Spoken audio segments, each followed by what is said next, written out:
پیارے مدنی منوں، آج ہم آپ کو ایک دلچسپ کہانی سناتے ہیں جس کا نام ہے عقل مند پرندہ۔ ایک دفعہ کا ذکر ہے کہ کسی گاؤں میں ایک شکاری رہتا تھا اور وہ روز شکار کر کے اپنے اور اپنے بچوں کا پیٹ پالتا۔ ایک مرتبہ ایسا ہوا کہ شکاری جب شکار کرنے جنگل کی طرف گیا تو اسے آسمان میں ایک بہت ہی خوبصورت اور نایاب چڑیا اڑتی نظر آئی۔ چڑیا کو دیکھتے ہی شکاری کے منہ میں پانی آ گیا اور وہ سوچنے لگا کہ اگر کسی طرح یہ نایاب چڑیا میرے ہاتھ لگ جائے تو اس کو بازار میں مہنگے داموں بیچ کر خوب پیسے کماؤں گا۔ یہ سوچتے ہی شکاری نے بڑی چالاکی اور ہوشیاری سے شکار کے لیے جب اپنا جال بچھایا تو اس میں وہ خوبصورت چڑیا پھنس گئی۔ چڑیا کو جال میں دیکھ کر شکاری اپنی اس کامیابی پر بہت خوش ہوا اور دل ہی دل میں اس چڑیا کو فروخت کرنے کے منصوبے بنانے لگا۔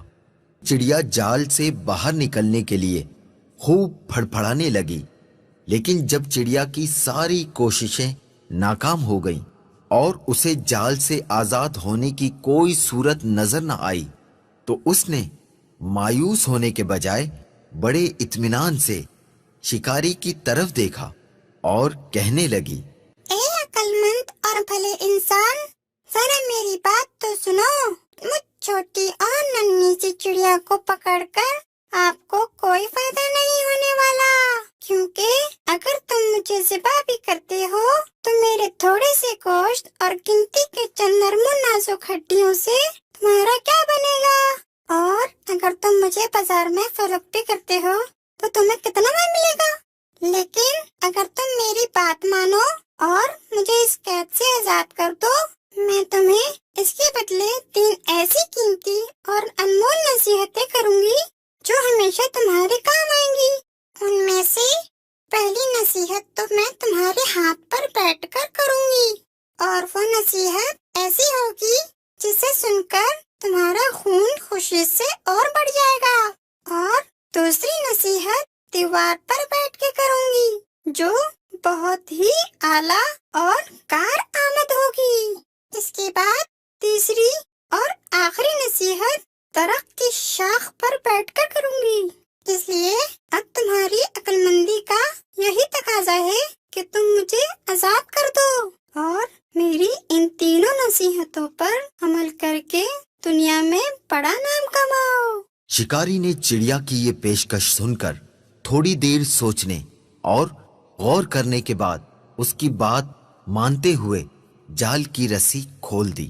رسی کھلتے ہی چڑیا اڑ کر شکاری کے ہاتھ پر آ بیٹھی۔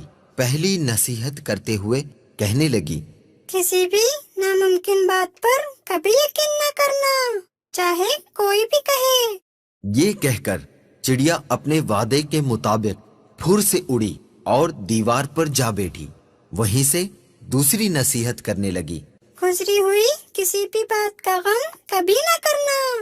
میرے اس چھوٹے سے وجود میں 10 درہم کا ایک ایسا قیمتی موتی ہے جس کی مثال پوری دنیا میں کہیں نہیں، اور اس مہنگے موتی کو پا کر تم اور تمہارے گھر والے خوب عیش و عشرت سے زندگی گزار سکتے تھے، مگر تمہاری قسمت پر افسوس، تم نے مجھے آزاد کر کے یہ بے مثال موتی اپنے ہاتھوں سے کھو دیا۔ اتنا سننا ہی تھا کہ شکاری زور زور سے اس طرح رونے اور چلانے لگا جیسے اس کا کوئی اپنا قریبی رشتہ دار مر گیا ہو۔ روتے روتے بار بار ٹھنڈی آہیں بھرتا اور کہتا، ہائے ہائے، میں تو لٹ گیا، برباد ہو گیا۔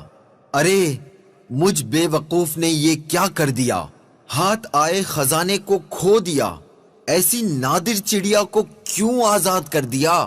شکاری جب خوب رو دھو چکا تب چڑیا نے اسے مخاطب کرتے ہوئے کہا، ارے بے وقوف اور احمق شکاری، میں نے پہلے ہی تمہیں نصیحتیں کرتی تھی کہ گزری ہوئی بات کا غم نہ کرنا۔ جب یہ بات ہو ہی گئی تھی تو افسوس سے ہاتھ ملنا کس کام کا؟ اور ہاں، یہ نادان شکاری، تم نے میری پہلی نصیحت بھی تو غور سے نہیں سنی۔ کہا تھا نا کہ کسی بھی ناممکن بات کا ہرگز یقین نہیں کرنا چاہیے، خواہ وہ کیسی ہی کیوں نہ ہو۔ اب ذرا عقل سے کام لو اور دیکھو تو صحیح، مجھ ننھی سی جان کا پورا وجود 3 درہم سے زیادہ کا نہیں ہے، تو پھر 10 درہم کا موتی میرے چھوٹے سے وجود میں کیسے آ سکتا ہے؟ بے شک کہتی تو تم ٹھیک ہی ہو، اے ننھی منی سی چڑیا، وہ تیسری نصیحت تو بتاتی جاؤ۔